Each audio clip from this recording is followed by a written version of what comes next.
کسی زمانے میں سیارہ ڈائجسٹ کے اندر تقسیم ہند کی قبر کی کہانی چھپی تھی کہ قبر کھودتے کھودتے ساتھ والی قبر کھل گئی تو لوگوں نے دیکھا کہ کفن بھی میلا نہیں ہوا. شوق اور جستجو کی چنگاریاں مزید روشن ہوئیں اور ایک اینٹ گری تھی تو دوسری اینٹ خود نکال دی تو دیکھا کہ اندر تازہ گلاب کھلے ہوئے ہیں.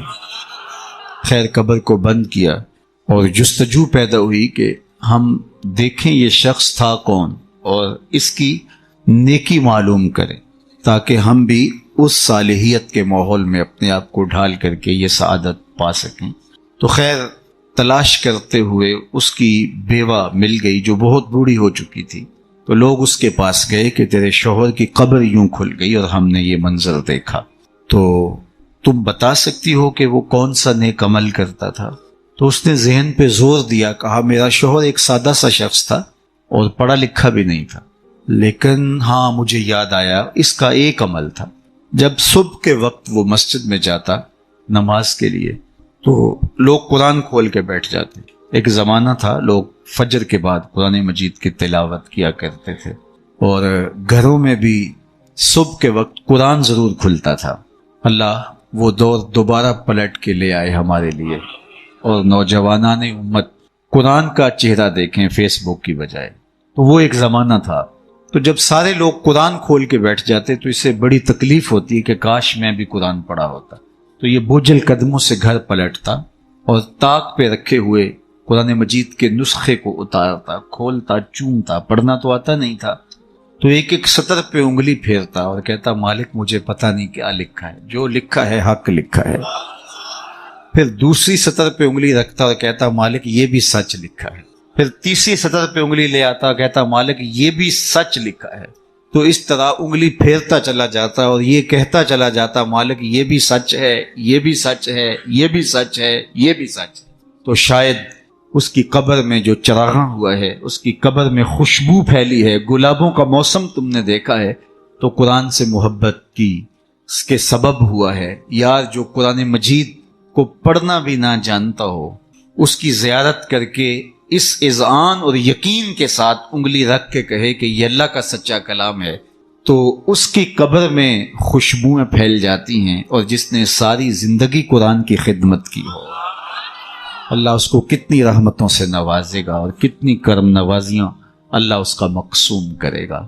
ابھی حضرت کی عمر کے حوالے سے بات ہو رہی تھی تو مجھے امام ابو نعیم الاصفہانی سے ایک روایت جو انہوں نے حلیہ میں بیان کی کہ جو شخص 70 سال کی عمر میں انتقال کرتا ہے اللہ اس کے بڑھاپے کا حیا کرتے بغیر حساب کے جنت عطا کرتا ہے، اور جو 80 سال کی عمر میں انتقال کرتا ہے اللہ اسے حق کے شفاعت بھی عطا کرتا ہے، اپنے خاندان کے کتنے لوگوں کی سفارش کر کے انہیں جنت میں لے جائے گا. اس لیے ہمارے دین میں بوڑھوں کی عمر کی کثرت کی وجہ سے تکریم کرنے کی تلقین کی گئی ہے. اور ہمارے صوفیہ فرماتے ہیں کہ بڑے کی تعظیم اس لیے کرو کہ اس کی نیکیاں زیادہ ہیں اور چھوٹے کو اس نظر سے دیکھو کہ اس کے گناہ کم ہیں.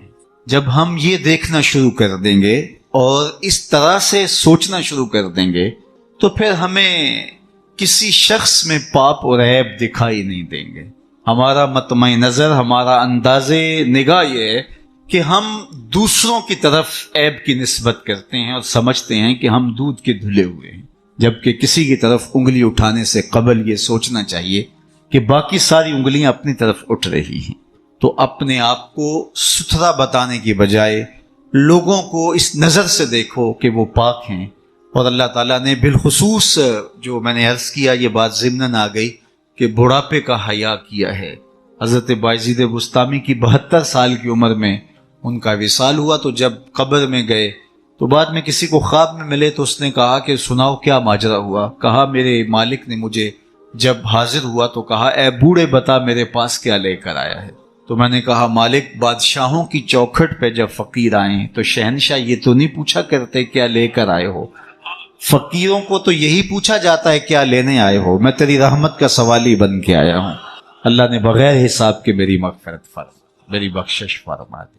اور جنہوں نے اپنی زندگیاں راہ دین پہ گزاری ہوں۔ حضرت سیدنا عمر رضی اللہ تعالیٰ عنہ فرماتے ہیں کہ آقا کریم علیہ السلام نے ارشاد فرمایا کہ جس شخص کے مرنے کے بعد 4 لوگوں نے اس کی اچھائی کی گواہی دے دی وہ جنتی ہے۔ 4 لوگوں نے کہا یہ بہت اچھا شخص تھا۔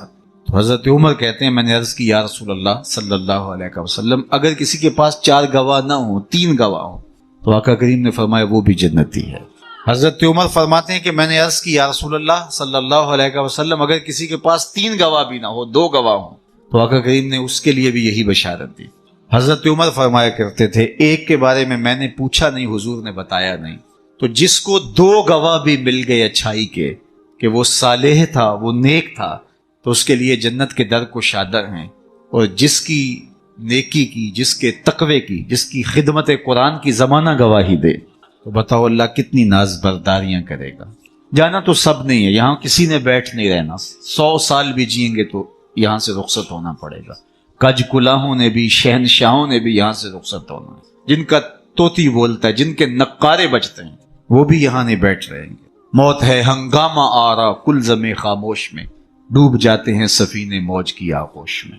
یہاں بڑے بڑے پہلوان بڑے بڑے کج کلا اور شہنشاہ باقی نہ رہے۔ کسی نے دیکھا مقدونیہ میں ایک بوڑھی عورت ایک قبر پہ بیٹھی ہے تو کہا کہ یہاں کیا کر رہی ہو؟ کہا یہاں میرا بیٹا سکندر دفن ہے۔ اس نے کہا کہ بڑھیا یہاں کئی سکندر آئے اور چلے گئے، تو یہ دنیا یہاں کسی نے نہیں بیٹھ رہنا، سب نے چلے جانا ہے، لیکن جانے کے انداز بھی نرالے ہوتے ہیں۔ ایک وہ ہوتے ہیں کہ جب جاتے ہیں تو لوگ کہتے ہیں خس کم جہاں پاک جان چھوٹی، اور بہت بات لوگ کریں گے اور مروتاً کچھ کہیں گے بھی تو بعض کہتے ہیں جی ساڑھے نال تے چنگائی سی، مطلب کیا ہے کہ وہ اچھا آدمی نہیں تھا، سر میرے ساتھ اس نے زیادتی نہیں کی، ہمارے ساتھ تو اچھا ہی تھا۔ تو وہ کیسا شخص ہے کہ جس کے بارے میں اچھائی کے لفظ بولنے کے لیے بھی لفظوں کو تراشنا پڑے کہ لوگ کہیں کہ یہ غلط بیانی کر رہا ہے، اور وہ کتنا خوش نصیب ہے کہ جس کی تعریف کرتے ہوئے بے جھجک لفظ بولنے سے جو ہے وہ انسان شرمندگی محسوس نہ کرے کہ اس کی زندگی اس طہارت میں اس پاکیزگی میں اس عفت میں بسر ہوئی کہ اس نے ساری زندگی راہ خدا میں زندگی گزاری۔ تو جاتے سبھی ہیں لیکن کسی کا جانا سرخروئی کا جانا ہوتا ہے۔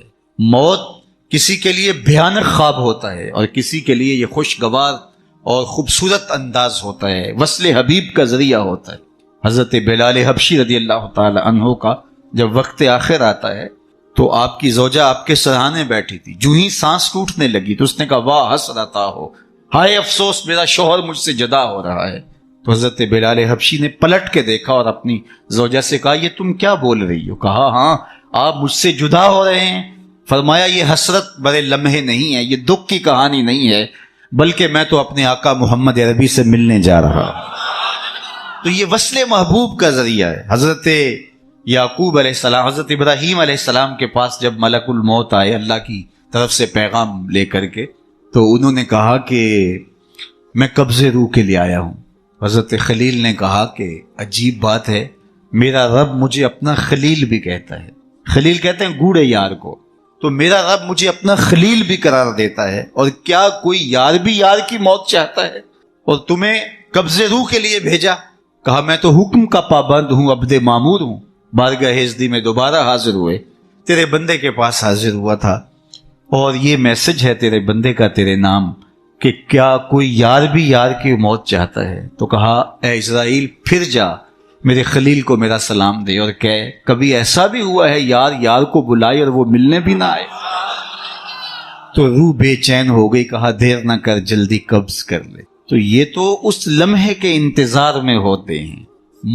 موت میں فرق ہوتا ہے۔ رومی نے بڑی خوبصورت مثال سے دونوں اموات کا ذکر کیا ہے۔ اس شخص کی کہانی جو اس دنیا میں عیش و عشرت کر کے آخرت کو بھول جاتا ہے، اور اس شخص کی کہانی جس کا مطمع نظر آخرت ہوتی ہے اور وہ اس دنیا کو آخرت کے لیے گزارتا ہے، چونکہ یہ آخرت کی کھیتی ہے۔ یہ بوائی کا موسم ہے، آخرت کٹائی کا موسم ہے۔ بوائی کے موسم میں جو کسان مٹی سے مٹی ہو جاتا ہے، سحری کے وقت اٹھتا ہے، کھیتوں میں ہل جوتتا ہے، جڑی بوٹیاں تلف کرتا ہے، بیج ڈالتا ہے، سہاگا دیتا ہے، پانی ڈالتا ہے، تو کٹائی کے موسم میں فصل بھی وہی اٹھاتا ہے۔ اور جو بوائی کے موسم میں کلف لگے لباس پہن کے گھومتا ہے، آوارگی کرتا ہے، سحری کے وقت اٹھ نہیں پاتا، کھیتوں کو جاتا نہیں، جڑی بوٹیاں تلف نہیں کرتا، تو کٹائی کے موسم کے اندر اس کے ہاتھ کچھ نہیں آتا۔ یہ مزرع الاخرہ ہے، یہ بوائی کا موسم ہے، آخرت کٹائی کا موسم ہے۔ تو جس نے اس زندگی کو آخرت کے لیے گزارا اور دیکھا کہ میں اس دنیا پہ آیا کیوں ہوں، مقصد زندگی کیا تھا، مقصود زیست کیا تھا، کیوں اس دنیا پہ میں آیا ہوں، تو وہی سرخرو اور کامیاب ہے۔ رومی کا انداز تمثیل کا ہے اور وہ سادہ لفظوں میں بات کرتے ہیں، روح تک اتر جاتی، اور یہ ان کو اللہ نے ملکہ عطا کیا ہے۔ اور یہی کمال ہوتا ہے، یہ نہیں ہے کہ 3 گھنٹے کی تقریر ہو اور نتیجہ کچھ بھی نہ نکلے۔ بات یہ ہے کہ آپ بات کریں لیکن بات روح میں کھبتی چلی جائے، لہو خورشید کا ٹپکے اگر ذرے کا جگر چیرے۔ تو حضرت رومی کو یہ فن آتا ہے، وہ سوز و ساز کی کائنات کا بادشاہ، اور وہ تمثیل سے بہت ادق اور دقیق مسائل سمجھانے کا فن جاننے والا، اس بہت بڑی حقیقت کو ایک مثال سے سمجھاتے ہیں۔ کہتے ہیں دیار مصر میں کوئی علاقہ تھا اور جہاں کا سیاسی نظم یہ تھا کہ وہ سال کی آخری تاریخ کو اپنے بادشاہ کو کسی جنگل میں پھینک دیتے اور پہلی تاریخ کو ساحل پہ آ جاتے۔ سب سے پہلے ان کے ساحل پہ جو شخص آتا اس کو اپنا بادشاہ مان لیتے۔ کہیں جمہوری طریقہ ہوتا ہے، کہیں صدارتی نظم ہوتا ہے، ان کا نظام یہ تھا رکھا تھا، اور جو بھی تخت نشین ہوتا وہ بھول جاتا کہ میرے ساتھ کیا ہونے والا ہے، اس کو پہلے دن بتا دیتے کہ 1 سال کے لیے تو تخت نشین رہے گا، اور اس کے بعد تجھے اس جنگل میں پھینک آئیں گے جو جزیرے کے دوسری سمت ہے، اور اس میں موذی جانوروں کا رین بسیرا ہے اور تھوہر اور کانٹے دار درخت ہیں۔ لیکن وہ بھول جاتا وہ تخت کی لذتیں اور اس کا سرور اور اس کا نشہ ہی ایسا ہوتا، اسے یاد ہی نہ رہتا کہ سال کے بعد میرے ساتھ کیا ہونے والا ہے، اور جو ہی سال کی آخری تاریخ ہوتی زنجیروں میں جکڑ کے ادھر پھینکتے، پھر روتا ہے مجھے تم کہاں لے جا رہے ہو۔ ایک مرتبہ وہ اپنا پرانا بادشاہ پھینک کر کے نیا بادشاہ لینے ساحل پہ آئے، تو جو شخص سب سے پہلے ساحل پہ اترا وہ تاجر شخص تھا۔ اس کے گلے میں پھولوں کے ہار ڈالے، گارڈ آف آنر پیش کیا۔ اس نے کہا یہ کیا ہے میرے لیے؟ کہا کہ یہ ہمارا دستور ہے، ہم سال کی پہلی تاریخ کو یہاں سے حکمران لیتے ہیں اور آخری تاریخ کو دوسری جانب پھینک آتے۔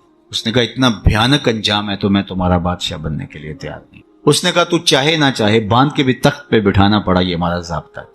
عجیب کہانی۔ اس نے کہا میں تو تاجرانہ غرض سے آیا ہوں، میں تو کوئی امور سلطنت اور سیاست سے آگاہ ہی نہیں۔ اس نے کہا ہمارے بندے لگے قوانین ہیں، اس کے ساتھ آپ نے کام کرنا ہوگا، اور اس نے کہا ہر صورت میں جو ہے وہ تجھے یہ کرنا پڑے گا۔ پھنس گیا۔ اس نے کہا اچھا مجھے یہ بتاؤ کہ سال بھر میری بات تو مانو گے؟ انہوں نے کہا ہاں آپ حکمران ہیں، لیکن آپ قوانین میں تحریف نہیں کر سکتے، ترمیم نہیں کر سکتے، تبدیلی نہیں کر سکتے، البتہ آپ کے انتظامی امور ماننے کے لیے ہم پابند ہیں۔ اس نے کہا ٹھیک ہے کوئی بات نہیں، تخت پہ بیٹھ گیا۔ رومی لکھتے ہیں کہ جو بھی تخت پہ بیٹھتا اور بغیر کسی محنت کے، بغیر کمپین چلائے، بغیر الیکشن لڑے، تو وہ تو پھر بھول جاتا خوشی سے اور عیش و عشرت کرتا، لیکن یہ پہلا شخص تھا جب تخت نشین ہوا تو اس نے کہا بلدیہ کے ملازمین بلائے جائیں۔ بلائے گئے، کہا جاؤ اس جنگل میں جہاں بادشاہوں کو پھینک کے آتے ہو وہاں کے کانٹے اور جھاڑیاں کاٹو، اور پولیس کے کمانڈوز بلائے، کہا جاؤ وہاں جا کے جو موذی جانور ہیں ان کو قتل کر دو۔ معمار بلائے، کہا جا کے وہاں خوبصورت محل بناؤ۔ مالی بلائے، وہاں جا کے باغ لگاؤ، پھل لگاؤ، پھولدار سایہ دار ثمردار درخت لگاؤ۔ حکومتی مشینری، پوری حکومتی مشینری، اس باغ کے کانٹے دار درخت کٹوانے، وہاں کے موذی جانور قتل کروانے، اور وہاں کنویں کھدوانے، محل بنوانے اور پھلدار پھولدار سایہ دار درخت لگانے میں صرف کر دی۔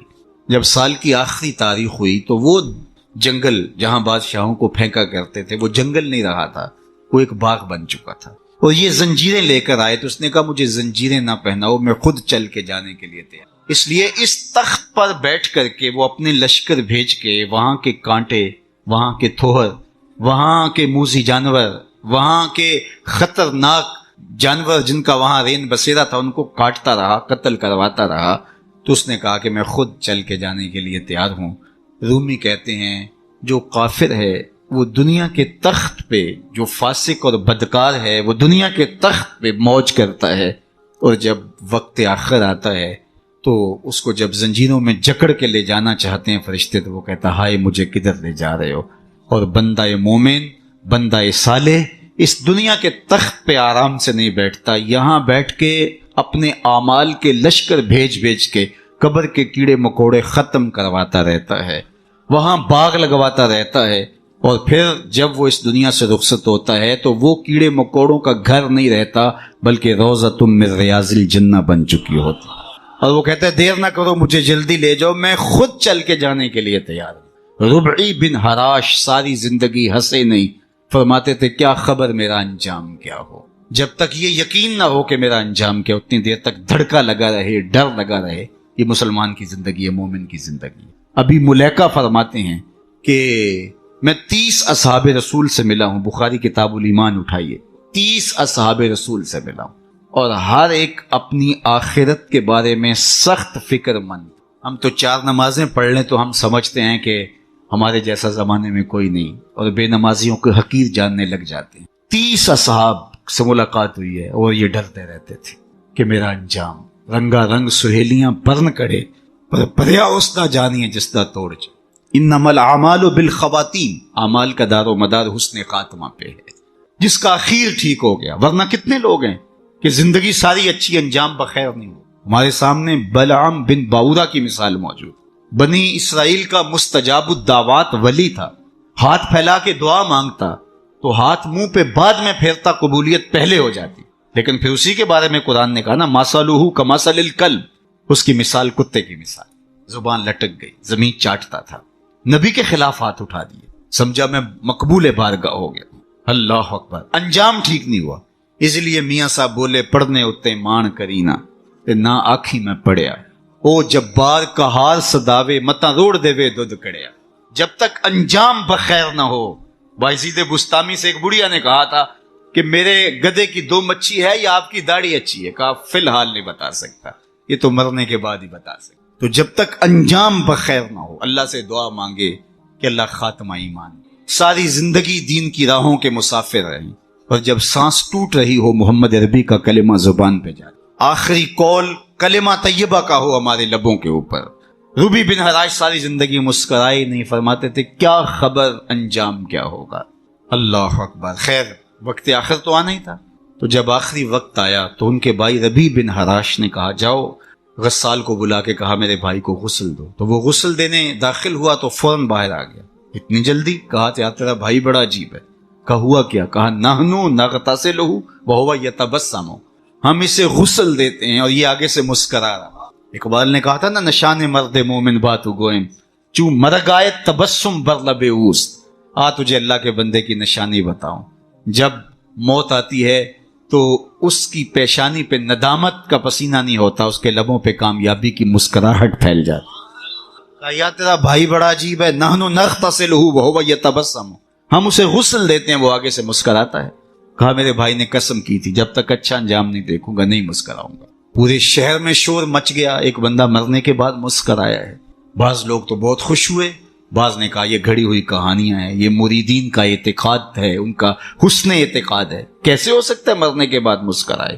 ایک بہت بڑا ہجوم جمع ہو گیا حضرت کی زیارت کے لیے، بعض لوگ تیکھے سوال لیے، بعض محض تماشائی، بعض سیدھا سیدھا انکار کر رہے ہیں، پورا بسرا امڈ آیا۔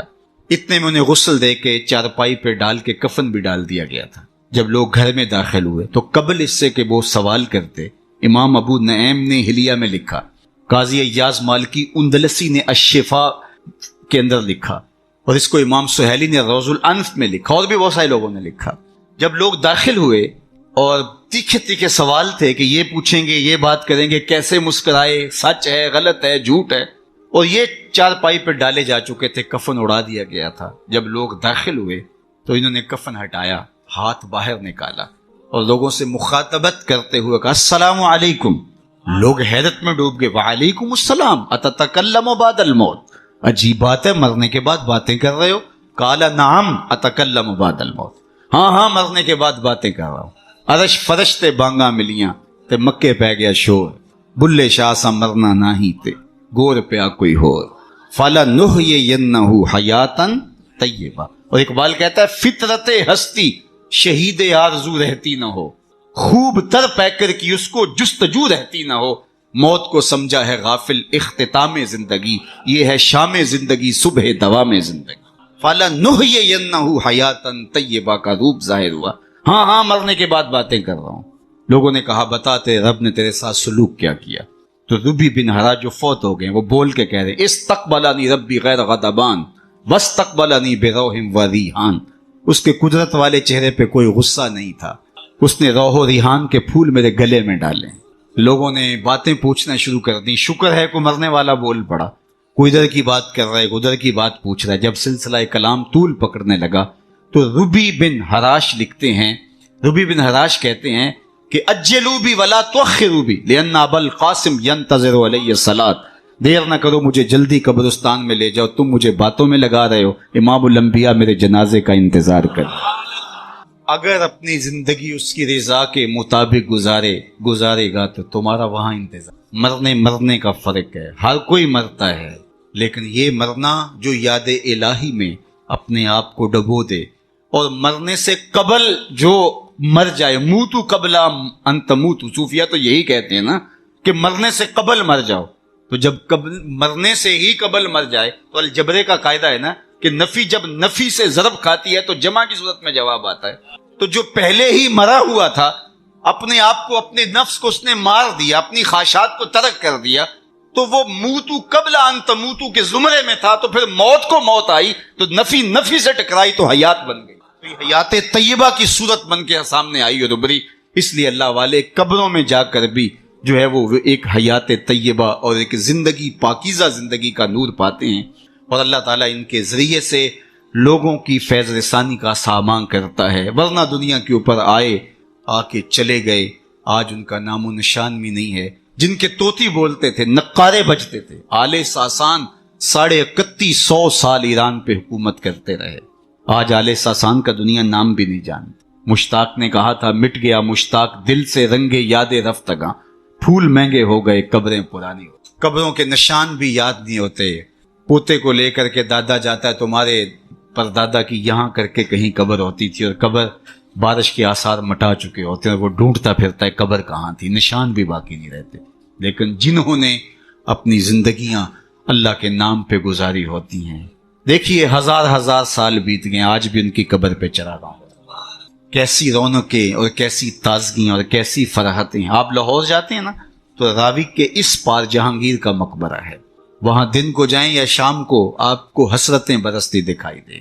اب ایک پارک بن گیا جس کے دم سے تھوڑی سی رونق ہے، لیکن احاطہ مزار پہ اگر آپ جائیں تو وہاں آپ کو قرآن پڑھنے والے لوگ موجود نہیں ملیں گے، تاش کھیلنے والی ٹولیاں بیٹھی نظر آئیں، وہاں آپ کو تازہ گلاب نہیں ملیں گے، وہاں آپ کو جانوروں کی بینٹیں پڑی ہوئی نظر آئیں۔ وہ مطلق العنان حکمران بر صغیر پاک و ہند کا آج حسرتیں برس، بالکل اس کے ساتھ ملکہ نور جہاں کا مقبرہ ہے۔ جب بادشاہ تخت پہ بیٹھتا تھا تو ملکہ پیچھے بیٹھتی تھی، اور بادشاہ کا فیصلہ اسے کوئی پسند نہیں ہوتا تو پیچھے سے کمر ٹھونکتی، بادشاہ فیصلہ تبدیل کر دیتا۔ جس کے اشارہ ابرو پر ہندوستان کی تقدیر کے فیصلے لکھے تھے، نیچے اندھیرے میں اس کی بھی قبر ہے، اور ان کی اپنی بیٹی زیب النساء کا شعر لوہے مزار پہ کندہ ہے، بر مزار ماں غریباں نئے چراغے نئے گلے، نئے پرے پروانہ سوزت نئے صدائے بلبلے۔ ہم غریبوں کی قبر پہ نہ کوئی چراغ جلانے آئے گا، نہ کوئی پھول ڈالنے۔ آج غریب بنے ہیں، جو بر صغیر کی پوری راجدھانی کے مالک تھے آج غریب بنے۔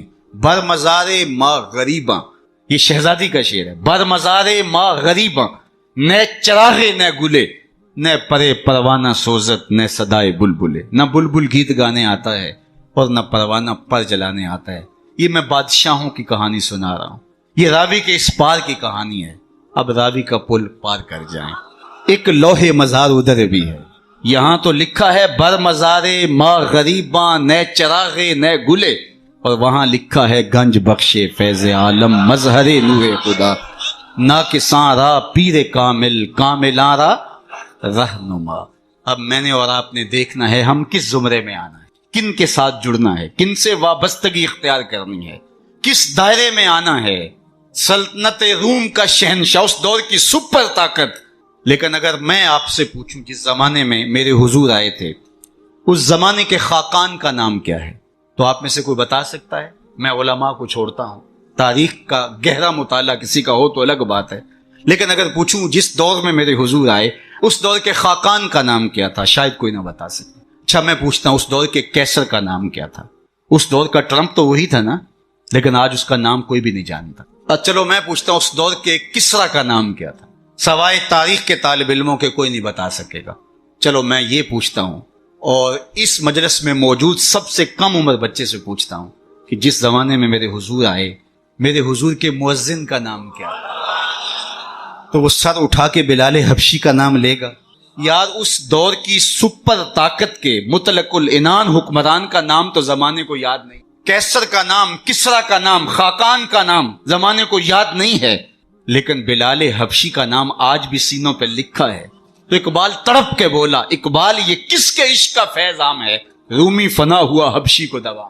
شہنشاہ روم کا نام بھی زمانے کو یاد نہیں، رومی فنا ہوا حبشی کو دوام ہے، تو دوام محمد عربی کے قدموں میں ہے۔ سارا نور اسی چوکھٹ پہ ہے، سارے اجالے اور ساری روشنیاں حضور علیہ السلام کے قدموں سے پھوٹتی ہیں۔ تو جب سارا نور ملتا ہی یہاں سے ہے، سارے اجالے اسی دہلیز سے خیرات کی صورت میں میسر آتے ہیں، تو وہ اپنی ساری زندگی حضور کے نام پہ لگا۔ اقبال کے سارے کلام کا رس نچوڑیں تو جو خلاصہ نکلتا ہے وہ یہ ہے، بمصطفیٰ برساں خیش را کے دی ہماؤس، اگر بہو نہ رسیدی تمام بولا بیز۔ اگر اپنے آپ کو کھینچ کے تو حضور کے قدموں تک لے گیا تو زندگی کا سارا جمال تجھے نصیب، اور اگر تو حضور کے قدموں تک نہیں پہنچ سکا تو کلمہ پڑھ کے بھی ابو لہب کا ابو لہب ہی رہے۔ آئیے میں اور آپ اپنے آپ کو کھینچ کے حضور کی چوکھٹ پہ لے آئیں، حضور کی دہلیز پہ لے آئیں۔ ہمارے یہ سادات، یہ علماء، یہ پیران عظام، یہ بزرگان دین اسی پیغام کو لے کر کے میدان عمل میں موجود ہیں۔ اپنی زندگیاں انہوں نے اسی لیے وقف کی ہیں کہ لوگوں کو حضور سے جوڑا جائے، حضور سے وابستگی، آقا کریم سے دل بستگی، حضور سے تعلق خاطر قلبی ربط پیدا ہو جائے، اور یہ جتنا مضبوط ہوگا زندگی اس قدر ہی جمال پرور ہوتی چلی جائے گی۔ اللہ جل شانہ اپنی خاص عنایات کا حظ وافر اس آستان نور پہ شامل فرمائے، اور ہمارے قبلہ شاہ صاحب زیدہ مجدہو کو، ان کے برادران کو، ان کے خاندان کے جملہ افراد کو، والد گرامی کے سائے کے اٹھ جانے سے جو کمی پیدا ہوئی، واقعہ ہوئی، اللہ اس پر انہیں توفیق صبر دے۔ ویسے تو والدین کی روحانیت ہمیشہ اولاد کے سر پہ رہتی ہے، اور ان کی برکتیں ہمیشہ اولاد کو نصیب ہوتی ہیں، اور اولاد اگر صالح ہو تو ماں باپ کو ان کی برکتیں جو ہے وہ نصیب ہوتی ہیں۔ جو تین چیزیں چھوڑ کر جاتا ہے کوئی شخص، جو خاص طور پہ ایک حدیث میں آئی، اس میں وَوَلَدٌ صَالِحٌ يَدْعُو لَهُ، وہ اولاد ہے جو ماں باپ کے لیے دعائیں کرتی ہے۔ تو مجھے بتاؤ وہ والد کتنا خوش نصیب ہے جو اس مسجد کے قرب میں لیٹا ہوا ہے، کہ جن کی اولاد اور ان کے ماننے والے ان کے لیے دعاؤں کے سلسلے کو کبھی رکنے نہیں دیتے، اور کس قدر ان کے لیے محبتوں کی خوشبو اور پیار کی مہک ہے جو پھیلتی رہے گی، اور ان کی قبر میں ان کے اپنے جو ہے وہ لے جائے ہوئے اعمال اور قرآن کی محبت اور حضور سے نسبی نسبت وہ ان کے لیے کافی ہے۔ لیکن یہ اولاد کی طرف سے تحفہ روزانہ پھولوں کی شکل میں، گجروں کی صورت میں اور دعاؤں کی شکل میں جو ان کو پہنچتا رہے گا، وہ کتنے آسودہ ہوں گے، کتنے خوش ہوں گے، اور برزخ کے جہان کے اندر جو ہے وہ اپنے دوسرے لوگوں کو کس طرح فخر سے کہہ رہے ہوں گے کہ یہ آج تحفہ میری اولاد نے مجھے، یہ صبح کو بھی بھیجا تھا، دوپہر کو بھی بھیجا ہے، شام کو بھی بھیجیں گے، اور وہ وہاں بانٹتے رہیں گے اور نور و نکھت پھیلاتے رہیں گے۔ اس طرح اپنی اولادوں کو نیکی کی اور صالحیت کی راہوں پہ لگاؤ کہ مرنے کے بعد تمہاری قبر میں بھی چراغاں، ورنہ ایسا نہ ہو کہ تمہاری اولاد تمہارا جنازہ بھی نہ پڑھ سکے۔ میں کتنے لوگوں کو جانتا ہوں جن کی اولاد نے اپنے ماں باپ کا جنازہ نہیں پڑھا۔ آپ کہیں گے یہ بہت بد قسمتی ہے، ہم نے تو نہیں سنا۔